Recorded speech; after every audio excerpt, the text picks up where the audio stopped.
नमस्कार। आज हम एक बहुत ही गहरे सवाल पर बात कर रहे हैं। ये ब्रह्मांड, ये सृष्टि आखिर शुरू कैसे हुई? नमस्कार।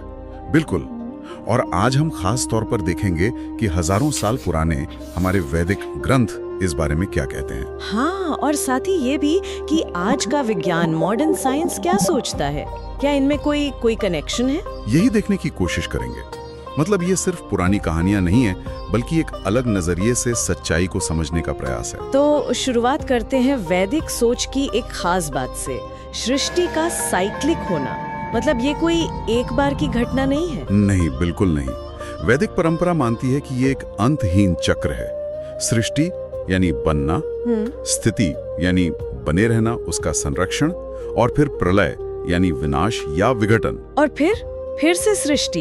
हाँ बिल्कुल, ये चक्र चलता ही रहता है अनंत काल तक। ये दिलचस्प है क्योंकि आजकल साइंस में भी कुछ थ्योरीज हैं, साइक्लिक यूनिवर्स मॉडल जिन्हें कहते हैं। सही कहा कि ब्रह्मांड फैलता है, फिर शायद सिकुड़ता है, और फिर एक नया बिग बैंग या बिग बाउंस होता है। हाँ, ये विचार हैं। हालांकि ये कहना होगा कि ये मॉडल अभी उतने मेन स्ट्रीम नहीं है जितने बिग बैंग थ्योरी। बिल्कुल, ये अभी अटकलों के दायरे में ज्यादा है। पर ये साइकिल वाला आइडिया अपने आप में गहरा है, बहुत गहरा।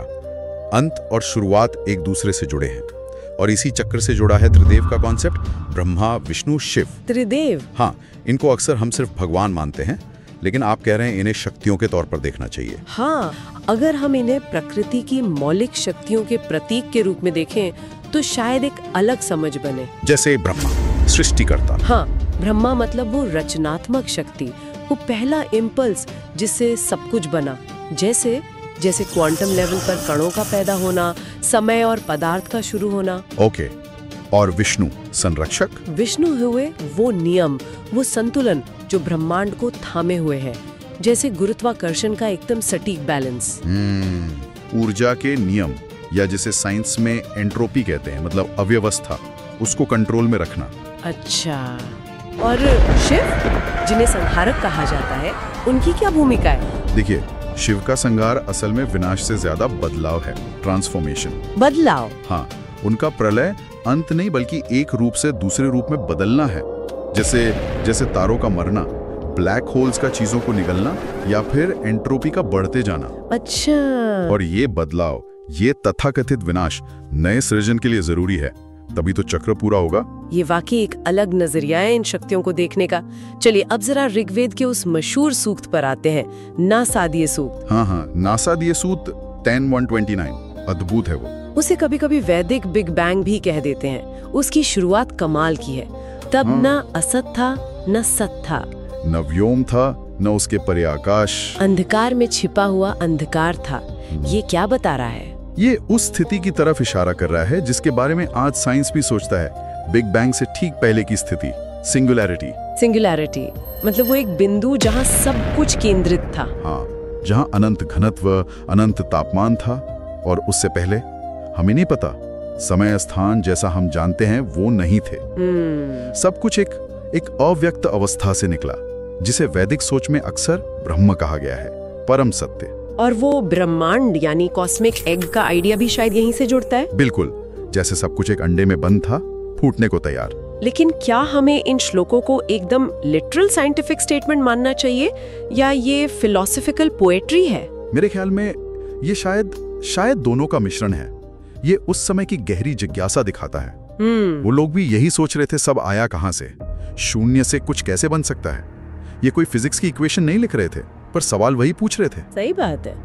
अच्छा, एक और कॉन्सेप्ट है आकाश तत्व। कुछ लोग इसकी तुलना आजकल के क्वांटम वैक्यूम या डार्क एनर्जी फील्ड से करते हैं। इसमें कितना दम है? देखिए, वैदिक दर्शन में आकाश सिर्फ खाली जगह नहीं है, वो एक सूक्ष्म तत्व है, एक तरह का मीडियम जिसमें सब कुछ है। ओके। और क्वांटम फील्ड थ्योरी में भी वैक्यूम असल में खाली नहीं होता, उसमें ऊर्जा है, कणों की संभावना है। तो एक पैरेलल दिखता तो है, पर क्या वो एक ही चीज है? मुश्किल है। ये तुलना इंटरेस्टिंग है, पर शायद इसे रूपक की तरह लेना ज्यादा सही हो। हाँ, शायद। और वो अणु का कॉन्सेप्ट, वैशेषिक दर्शन वाला? हाँ, वो भी जरूरी है। लगभग 6ठी सदी ईसा पूर्व में उन्होंने पदार्थ के सबसे छोटे अविभाज्य कणों की बात की थी। डाल्टन से सदियों पहले? बिल्कुल। ये दिखाता है कि पदार्थ की जड़ तक जाने की कोशिश कितनी पुरानी है। और अब सबसे मुश्किल सवाल पर आते हैं, चेतना, कॉन्शियसनेस। हिंदू ग्रंथ अक्सर कहते हैं कि चित्त यानी चेतना ही असली चीज है, उसी से ये दुनिया बनी है। हाँ, उपनिषद कहते हैं प्रज्ञानम ब्रह्म, चेतना ही ब्रह्म है। इसका विज्ञान से क्या लेना देना? इसका सीधा कनेक्शन तो नहीं है, पर क्वांटम फिजिक्स में एक चीज पर बहुत बहस होती है, ऑब्जर्वर इफेक्ट। ऑब्जर्वर इफेक्ट मतलब देखने वाले का असर? हाँ, मतलब क्या किसी चीज को देखने या मापने से उसकी हकीकत बदल जाती है? ये बहुत बहुत पेचीदा और विवादास्पद टॉपिक है साइंस में। पर यह सवाल जरूर खड़ा करता है कि क्या चेतना सिर्फ इस ब्रह्मांड को जान रही है या उसके होने में भी उसका कोई रोल है? तो कुल मिलाकर आज की चर्चा का मकसद ये नहीं था कि कौन सही कौन गलत। नहीं, बिल्कुल नहीं। बल्कि ये देखना था कि हजारों सालों से इंसानियत ने इन बड़े सवालों को कैसे सोचा है, चाहे वो ज्ञान विज्ञान की भाषा में हो या दर्शन की। बिल्कुल, दिशाएं कहीं कहीं मिलती हुई सी लगती है। हाँ, तो जाते जाते श्रोताओं के लिए एक विचार छोड़ जाते हैं। जरूर। अगर जैसा कुछ दर्शन कहते हैं चेतना ही सबका आधार है, तो इसका मतलब क्या हुआ? क्या हम जो देख रहे हैं, सुन रहे हैं, सोच रहे हैं, क्या हम सिर्फ दर्शक हैं या इस पूरे ब्रह्मांडीय डिजाइन का हिस्सा हैं हमेशा से? सोचने वाली बात है। शायद इससे हमें अपने आसपास की दुनिया को देखने का एक नया नजरिया मिले।